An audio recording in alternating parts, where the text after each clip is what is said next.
Assalamualaikum warahmatullahi wabarakatuh. Kami dari kelompok 1 akan mempresentasikan mengenai bab 7 dengan judul pengembangan sistem.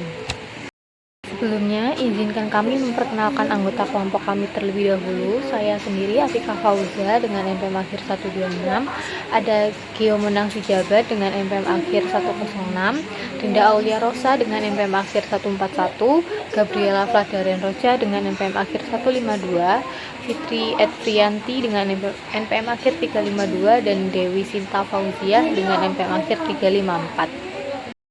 Di sini kita akan membahas pendekatan sistem, di mana ada John Dewey, seorang profesor ilmu fisiologi di Columbia University, menuliskan opininya dalam sebuah buku pada tahun 1910. Nah, Dewey ini mengidentifikasi 3 rangkaian pengembangan yang terlibat dalam pemecahan sebuah kontroversi secara memadai.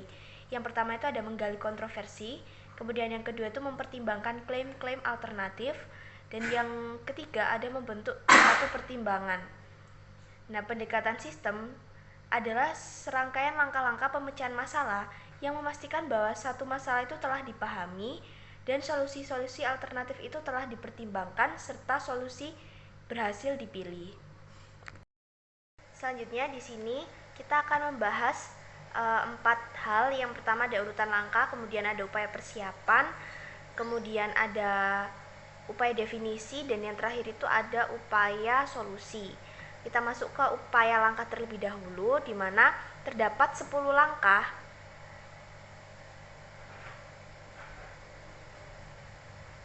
yang dikelompokkan menjadi 3 tahapan. Nah, itu ada upaya persiapan, di mana menyiapkan pemecahan masalah dengan memberikan suatu orientasi sistem. Kemudian upaya definisi terdiri atas mengidentifikasi masalah untuk dipecahkan dan kemudian memahami masalah tersebut. Lalu ada upaya solusi, itu melibatkan pengidentifikasian solusi-solusi alternatif dalam pengevaluasiannya, lalu memilih salah satu solusi yang terlihat paling baik dan menerapkan solusi tersebut, dan selanjutnya ada menindaklanjuti untuk memastikan bahwa masalah itu telah terpecahkan. Nah, bagian yang kedua ada upaya persiapan, di mana terdapat 3 langkah persiapan dan pengerjaannya itu tidak harus secara berurutan. Nah, langkah pertama itu ada melihat perusahaan sebagai suatu sistem, di mana melihat bagaimana perusahaan atau unit organisasi itu dengan model yang ada dalam perusahaan tersebut. Kemudian langkah yang kedua itu mengenal sistem lingkungan, di mana ada hubungan antara perusahaan atau organisasi dengan lingkungannya juga merupakan suatu hal yang penting. Lalu yang langkah ketiga ada mengidentifikasi subsistem perusahaan, di mana subsistem utama perusahaan dapat mengambil beberapa bentuk. Bentuk termudah yang dapat dilihat manajer adalah area-area bisnis. Nah, manajer itu juga dapat melihat tingkat-tingkat manajemen sebagai subsistem. Subsistem itu memiliki hubungan atasan bawahan dan terhubung oleh arus informasi maupun keputusan. Manajer itu juga dapat menggunakan arus sumber daya sebagai dasar untuk membagi perusahaan menjadi subsistem-subsistem. Nah, di sini ada contoh itu seperti keuangan, kemudian sumber daya manusia, dan layanan informasi. Poin yang ketiga itu ada upaya definisi. Nah, upaya definisi ini muncul karena adanya pemicu masalah atau problem trigger. Nah, itu problem trigger ini merupakan sinyal yang menandakan bahwa keadaan berjalan lebih baik atau lebih buruk dari yang telah direncanakan. Nah, upaya definisi terdiri atas 2 langkah, melanjutkan dari sistem ke tingkat subsistem dan menganalisis bagian-bagian sistem dalam suatu urutan tertentu. Nah, ini masuknya itu ke langkah yang keempat dari 10 langkah, di mana 3 langkah yang sudah kita bahas di bagian upaya persiapan. Nah, di sini lanjut langkah keempat itu ada melanjutkan dari tingkat sistem ke tingkat subsistem. Ketika manajer mencoba untuk memahami masalah, analisis akan melihat pada sistem yang menjadi tanggung jawab manajer tersebut. Sistem ini dapat berupa perusahaan atau salah satu unitnya. Analisis dilanjutkan menuju ke bawah hierarki sistem, tingkat demi tingkat. Kemudian langkah yang kelima ada menganalisis bagian-bagian sistem dalam urutan-urutan tertentu. Seiring dengan manajer yang mempelajari masing-masing tingkat sistem, unsur-unsur sistem juga dianalisis secara berurutan.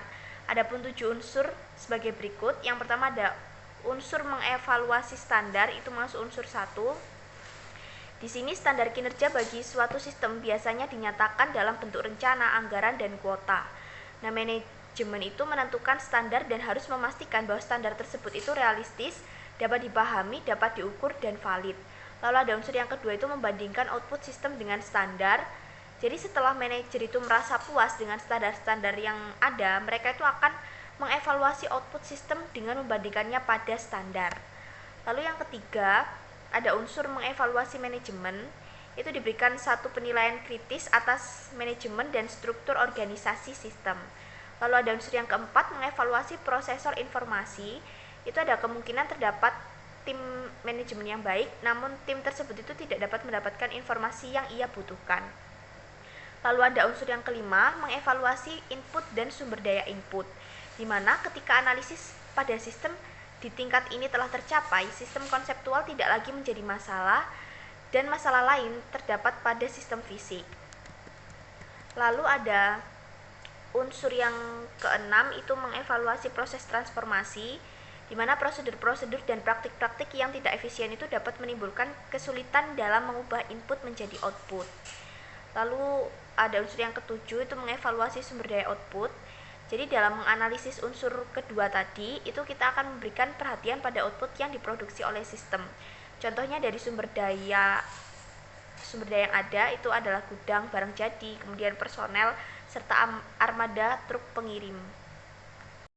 Di sini ada poin yang keempat, ada upaya solusi, di mana upaya solusi itu melibatkan suatu pertimbangan atas alternatif-alternatif yang layak dan pemilihan alternatif terbaik serta implementasinya.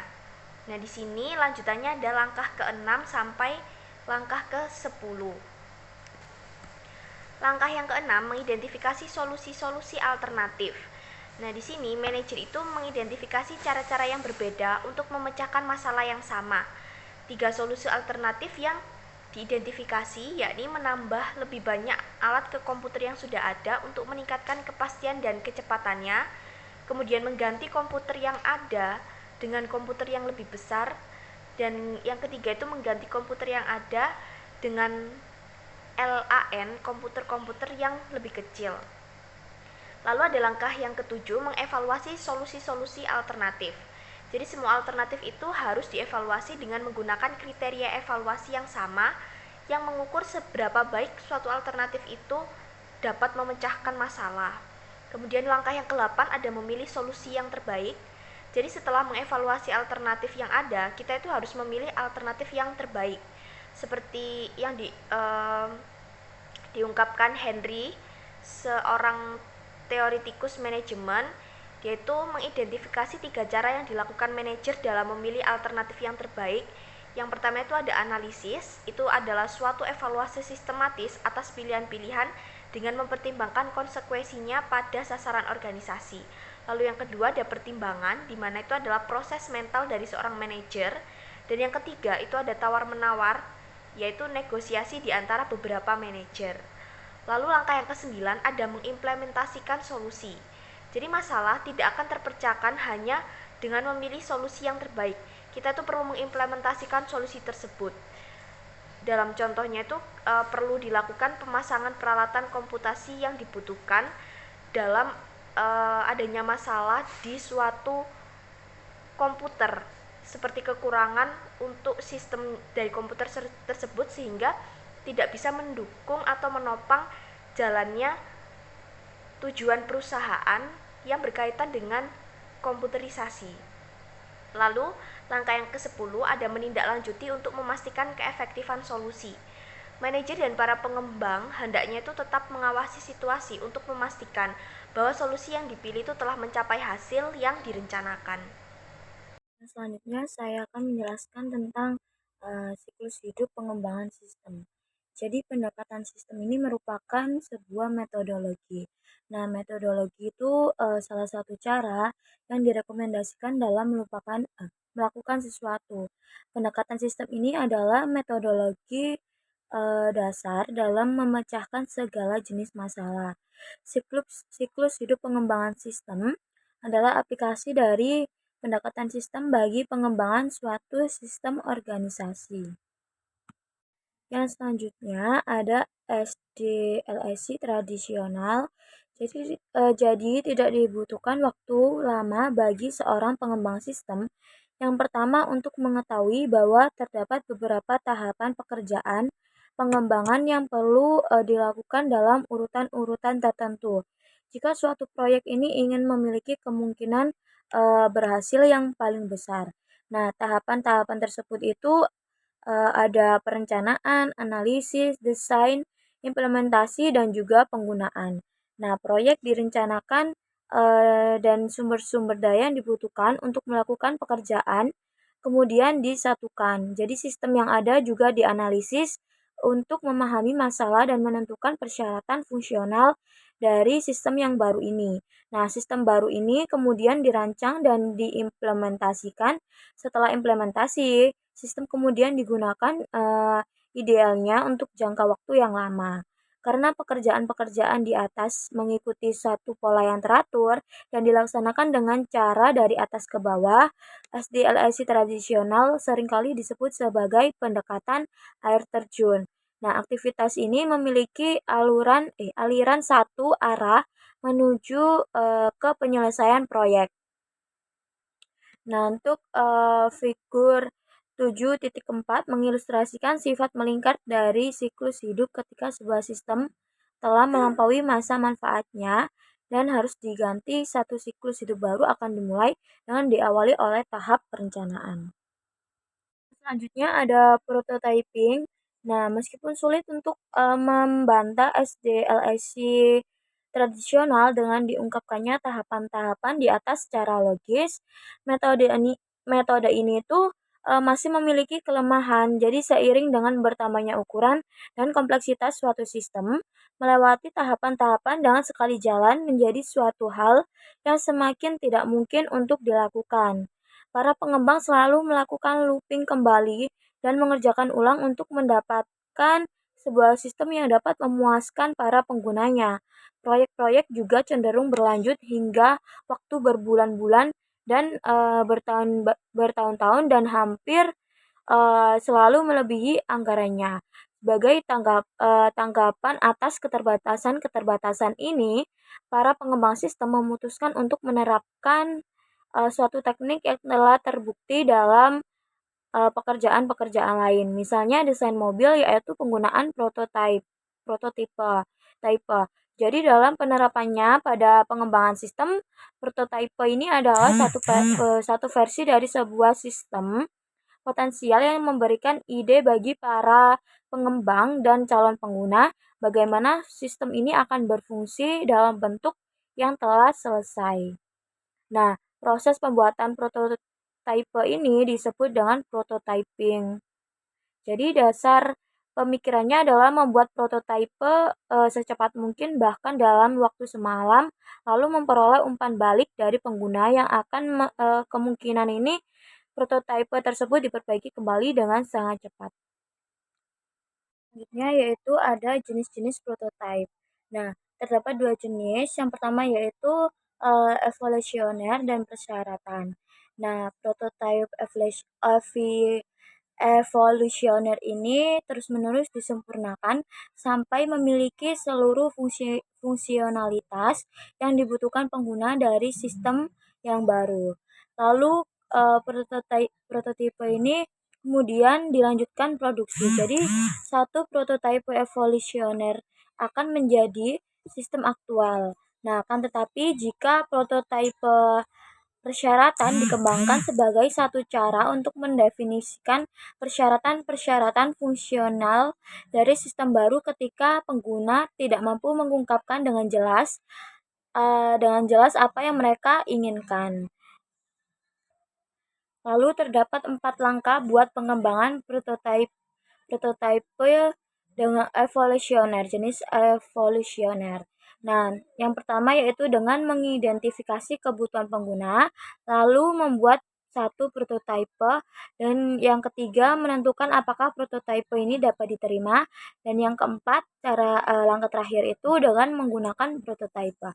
Nah, untuk pengembangan prototipe persyaratan itu juga terdapat beberapa langkah untuk membuat prototipe persyaratan. Nah, langkah-langkahnya yaitu yang pertama mengidentifikasi kebutuhan pengguna, lalu yang kedua membuat sebuah prototipe, yang ketiga apakah prototipe tersebut itu dapat diterima, dan yang keempat membuat kode sistem baru, yang kelima menguji sistem baru, yang keenam menentukan apakah sistem yang baru ini dapat diterima, dan yang ketujuh membuat sistem baru menjadi sistem produksi.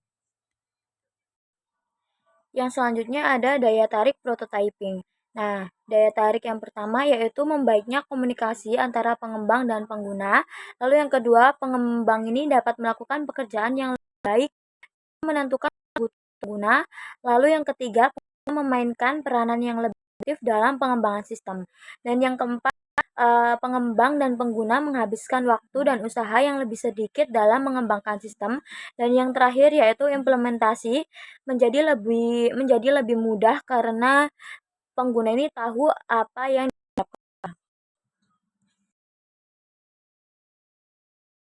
ada potensi kesulitan dari prototyping. Nah, prototyping ini bukannya tidak memiliki potensi kesulitan. Nah, kesulitan-kesulitan tersebut ini antara lain yang pertama, terburu-buru dalam menyerahkan prototipe dapat menyebabkan diambilnya jalan pintas dalam definisi masalah, evaluasi alternatif, dan dokumentasi. Nah, jalan pintas ini akan menciptakan usaha-usaha yang cepat dan kotor.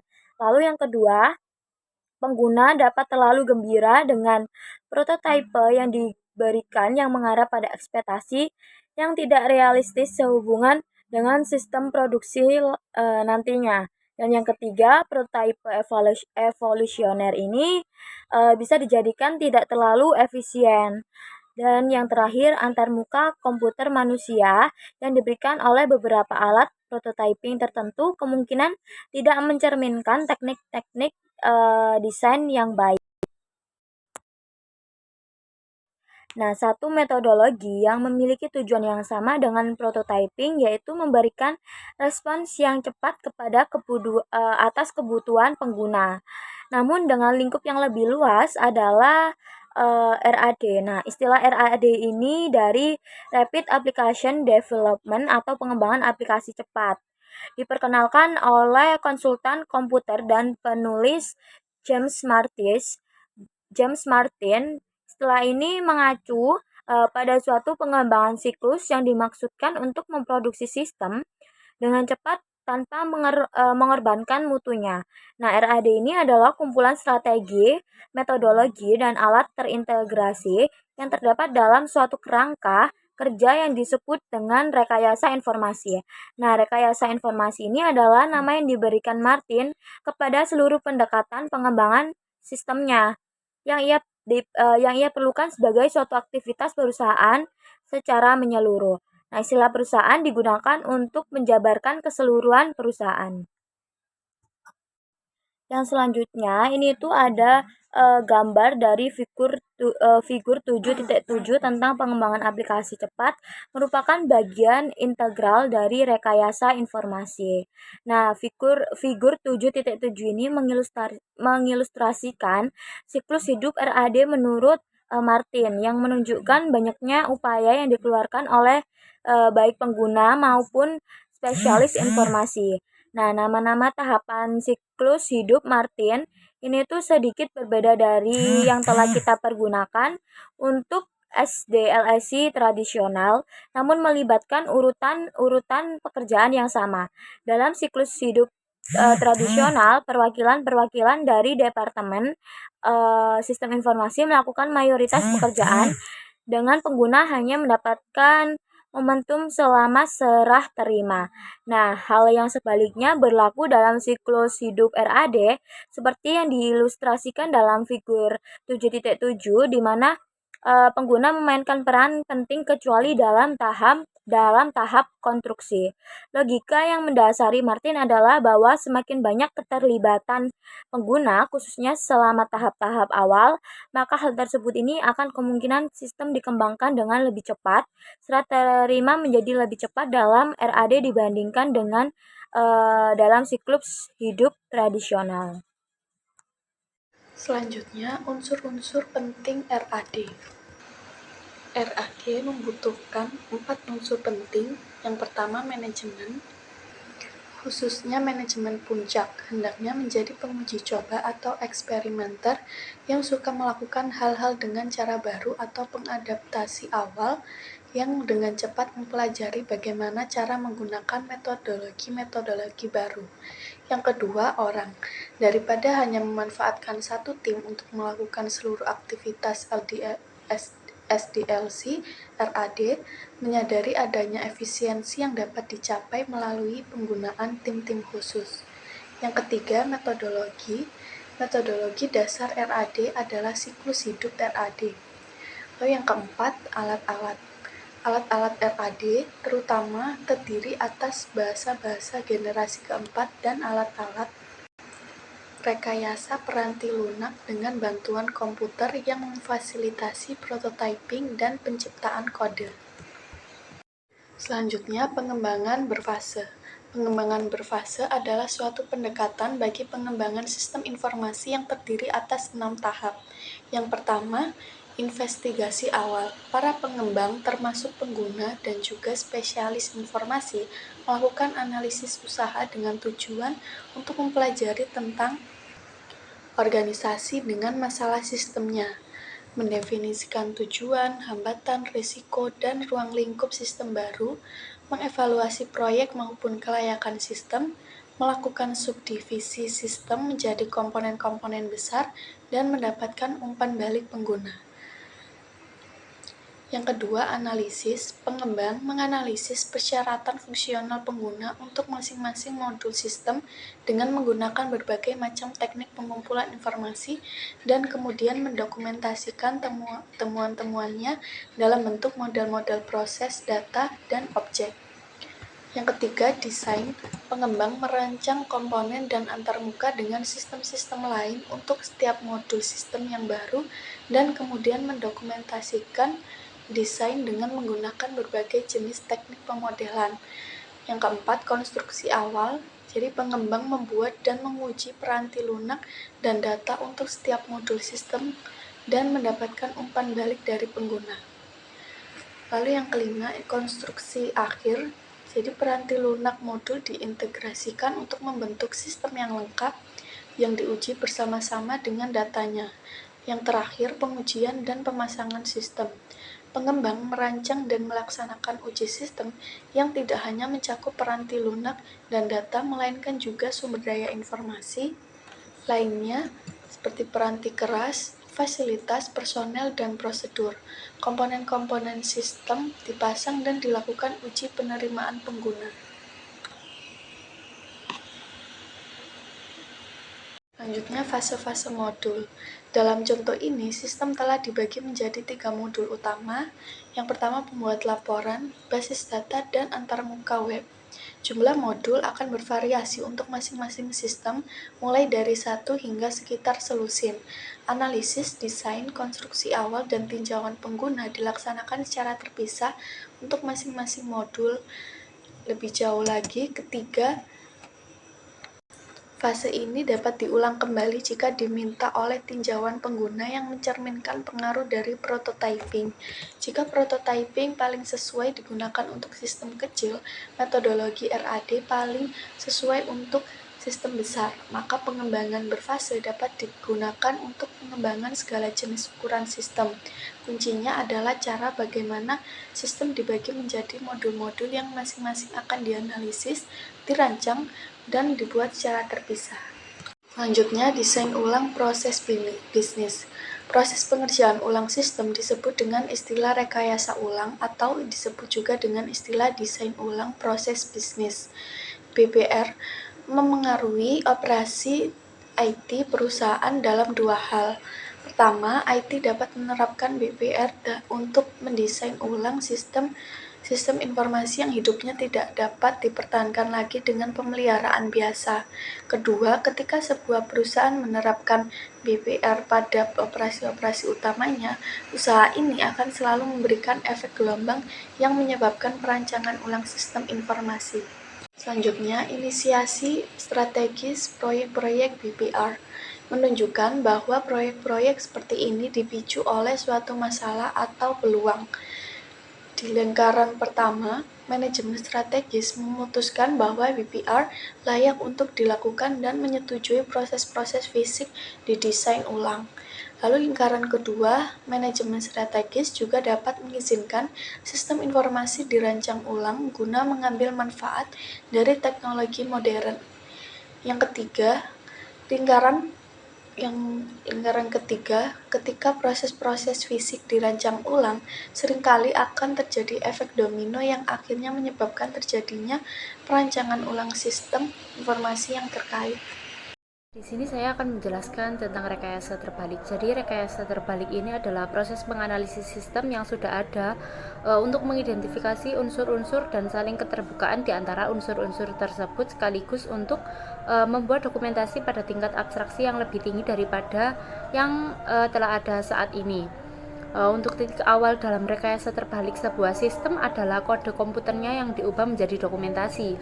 Lalu dokumentasi ini kemudian dapat diubah ke dalam uraian-uraian yang lebih abstrak seperti diagram arus data, kasus-kasus penggunaan, dan diagram relasi. Di sini tentang rekayasa ulang. Jadi rekayasa ulang ini merupakan merancang ulang sebuah sistem seluruhnya dengan tujuan mengubah fungsionalitasnya. Akan tetapi ini bukanlah pendekatan yang bersih karena pengetahuan dari sistem yang ada saat ini tidak sepenuhnya diabaikan. Pengetahuan tersebut diperoleh pertama kali dengan melakukan rekayasa terbalik. Baik, selanjutnya tentang pemilihan komponen-komponen BPR. Jadi komponen ini itu dapat diterapkan secara terpisah atau digabung, tergantung pada tingkat kemungkinan yang dicari. Kombinasi yang tepat akan tergantung pada kondisi sistem yang saat ini jika dilihat dari segi fungsionalitasnya dan sifat teknisnya. Ketika mutu fungsional maupun teknis sama-sama buruk, maka akan dibutuhkan suatu proyek rekayasa ke depan. Keadaan menjadi begitu buruknya sehingga akan lebih baik jika kita mengulang semuanya. Baik, di sini selanjutnya membahas tentang menempatkan SDLC tradisional, prototyping, RAD, pengembangan berfase, dan BPR dalam perspektif. Jadi SDLC tradisional, prototyping, RAD, dan BPR semuanya itu merupakan metodologi. Semuanya adalah cara-cara yang direkomendasikan dalam mengembangkan sistem informasi. SDLC tradisional adalah suatu penerapan pendekatan sistem terhadap masalah pengembangan sistem dan memiliki seluruh unsur-unsur pendekatan sistem dasar diawali dari identifikasi masalah dan diakhiri dengan penggunaan sistem. Lalu untuk yang prototyping sendiri itu merupakan bentuk singkatan dari pendekatan sistem pada definisi dan pemenuhan kebutuhan penggunaan. Prototyping dapat berada di dalam SDLC. Bahkan pada kenyataannya banyak upaya prototyping mungkin dibutuhkan selama pengembangan sebuah sistem. Lalu untuk yang RAD merupakan suatu pendekatan alternatif terhadap fase-fase implementasi SDLC. Kontribusi utama yang diberikan oleh RAD adalah kecepatan untuk dapat menggunakan sistem yang tercapai, terutama melalui penggunaan alat-alat berbasis komputer dan tim-tim proyek khusus. Alat pengembangan sistem, jadi pendekatan sistem dan berbagai siklus hidup mengembangkan sistem adalah metodologi, cara-cara yang direkomendasikan dalam memecahkan masalah sistem-sistem. Lalu di dalam alat-alat pengembangan sistem ini ada pembahasan tentang pendekatan yang dipicu oleh data dan dipicu oleh proses. Jadi selama tahun-tahun awal pengembangan sistem komputer ini praktis hampir seluruh perhatian diberikan kepada proses-proses yang akan dikerjakan oleh komputer sebagai kebalikan dari data yang akan dipergunakan. Munculnya sistem manajemen basis data di tahun 1970-an menarik perhatian akan pentingnya desain data. Alat-alat pemodelan data seperti diagram relasi entitas dan diagram kelas adalah bukti dari perhatian ini. Selanjutnya ini pemodelan proses. Jadi pemodelan proses pertama kali dilakukan itu dengan menggunakan diagram alur. Diagram ini mengilustrasikan aliran data melalui sistem dan program.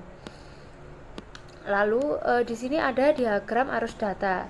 Definisi dari diagram arus data ini menyajikan grafis dari sebuah sistem yang mempergunakan 4 bentuk simbol untuk mengilustrasikan bagaimana data mengalir melalui proses-proses yang saling tersambung. Nah, yang dimaksud dari bentuk simbol itu tuh simbol-simbol tersebut mencerminkan unsur-unsur lingkungan dengan mana sistem berinteraksi, lalu proses, arus data, dan penyimpanan data. Untuk unsur-unsur lingkungan itu unsur lingkaran berada di luar batas sistem. Unsur-unsur ini memberikan input data kepada sistem dan menerima output dari sistem. Untuk yang proses itu proses merupakan sesuatu yang mengubah input menjadi output. Proses dapat digambarkan dengan sebuah lingkaran, sebuah persegi panjang horizontal, atau sebuah persegi panjang tegak bersudut melingkar. Baik, selanjutnya memasuki pada subbab diagram konteks. Jadi diagram konteks ini terdiri dari atas satu simbol proses tunggal yang melambangkan keseluruhan sistem, di mana diagram ini menunjukkan arus data yang mengarah dari dan keluar dari terminator. Nah, di sini ketika menggambarkan sebuah diagram konteks itu hanya menggunakan satu simbol proses saja, memberikan label pada simbol proses untuk mencerminkan keseluruhan sistem. Selanjutnya, jangan memberikan nomor pada simbol proses tunggal. Selanjutnya, memasukkan seluruh terminator untuk sistem. Selanjutnya, dan yang terakhir menunjukkan seluruh arus data yang terjadi antara terminator dan sistem. Nah, untuk slide selanjutnya ini itu kita membahas mengenai kasus penggunaan. Jadi kasus penggunaan atau use case ini itu merupakan suatu uraian naratif dalam bentuk rangka dari dialog yang terjadi antara sistem primer dengan sistem sekunder. Yang mana sistem primer ini merupakan program komputer dan sistem sekunder ini yang merupakan orang yang berinteraksi dengan program komputer. Nah, selanjutnya kapan menggunakan diagram arus data dan kasus penggunaan? Jadi diagram arus data dan kasus penggunaan ini sering sekali dibuat selama tahap-tahap investasi awal dan analisis dari metodologi pengembangan berfase. Nah, di FD mengilustrasikan suatu tinjauan atas pemrosesan dan kasus penggunaan yang memberikan detailnya dengan biasanya dibutuhkan beberapa kasus penggunaan untuk mendukung satu diagram angka 0. Nah, untuk slide selanjutnya kita memasuki pada manajemen proyek, yang mana proyek-proyek pengembangan sistem yang pertama dikelola oleh manajer unit teknologi informasi dengan dibantu oleh manajer dari analisis sistem, programan, dan operasi. Dan untuk selanjutnya itu steering commit sim. Jadi steering commit sim ini merupakan bukti yang paling nyata bahwa perusahaan memang berniat untuk menjadikan sumber daya informasi tersedia bagi seluruh pengguna yang benar-benar membutuhkannya. Nah, steering commit sim ini juga menjalankan 3 fungsi utamanya, yaitu menciptakan kebijakan yang memastikan dukungan komputer untuk mencapai sasaran strategis perusahaan, melakukan pengendalian fiskal dengan bertindak sebagai yang berwenang dalam memberikan persetujuan untuk seluruh permintaan akan pendanaan yang berhubungan dengan komputer, dan menyelesaikan perselisihan yang terjadi sehubungan dengan prioritas pengguna komputer. Nah, di materi selanjutnya yaitu ada kepemimpinan proyek. Nah, tim proyek ini bisa meliputi seluruh orang yang ikut berpartisipasi dalam pengembangan sistem informasi yang biasanya itu terdiri dari beberapa pengguna, spesialis informasi, dan mungkin juga ada auditor internal. Nah, tim proyek ini biasanya tidak bersifat selamanya atau terus-menerus. Nah, jadi tim proyek ini akan dibubarkan ketika implementasi telah selesai dilaksanakan. Nah, pada sepanjang masa proyek, aktivitas tim itu akan diarahkan oleh ketua tim atau pemimpin proyek. Selanjutnya yaitu mekanisme manajemen proyek. Jadi dasar dari manajemen proyek itu merupakan rencana proyek yang dibuat selama tahap investigasi awal ketika metodologi pengembangan berfase diikutkan. Nah, di sini ada 3 tahap. Yang pertama yaitu identifikasi tujuan, kendala, ruang lingkup.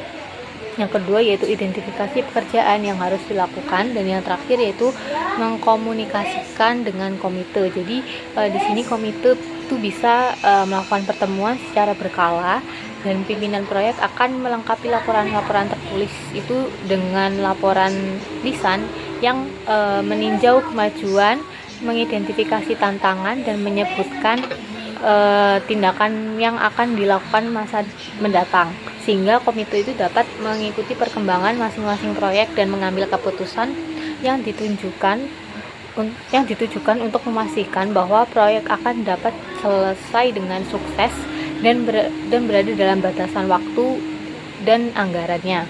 Nah, rencana tersebut dapat dibuat menggunakan grafikran atau yang merupakan sebuah grafik batang horizontal yang mencantumkan satu grafik batang untuk setiap pekerjaan yang dilaksanakan. Nah, grafik Gantt ini dilengkapi menggunakan diagram jaringan atau diagram CPM atau PERT, merupakan sebuah gambar yang mengidentifikasi aktivitas dan menghubungkannya dengan panah untuk menunjukkan urutan-urutan pengerjaannya. Nah, materi selanjutnya yaitu dukungan web bagi manajemen proyek. Selain sistem manajemen proyek berbasis peranti lunak, dukungan juga dapat diperoleh dari internet. Nah, sebagai contoh ada Logic Software. Ini merupakan sebuah perusahaan yang berbasis di Toronto. Ini menawarkan sebuah sistem manajemen proyek yang disebut dengan Easy Projects. Nah, perusahaan tersebut juga menawarkan kursus manajemen proyek secara online sebagai bantuan bagi perusahaan untuk meningkatkan pengetahuan manajemen proyek para karyawannya. Materi selanjutnya yaitu mengestimasi biaya proyek. Di sini terdapat 3 komponen dalam mengestimasi biaya proyek. Yang pertama yaitu informasi mengenai sistem tertentu yang sedang dibuat dan orang yang akan melakukan pengembangan.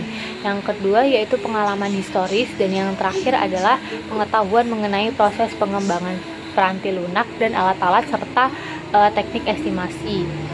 Nah, proses pengestimasian biaya ini terdapat atas sekumpulan input, alat-alat, dan teknik serta output. Yang pertama di sini ada input pengestimasian biaya. Jadi work breakdown structure atau WBS mengidentifikasi aktivitas-aktivitas proyek yang akan membutuhkan sumber daya. Di sini ada 4, yaitu kebutuhan sumber daya. Ini mencantumkan sumber daya tertentu yang akan dibutuhkan dan berapa jumlahnya. Nah, yang kedua yaitu tarif sumber daya, merupakan biaya per unit yang dibutuhkan untuk setiap jenis sumber daya. Dan yang ketiga, estimasi durasi aktivitas. Ini menyebutkan periode pekerjaan yang dibutuhkan untuk menyelesaikan aktivitas. Dan yang terakhir adalah informasi historis. Ini terdiri atas file-file dari data proyek masa lalu, basis data pengestimasian biaya komersial, dan pengetahuan tim proyek.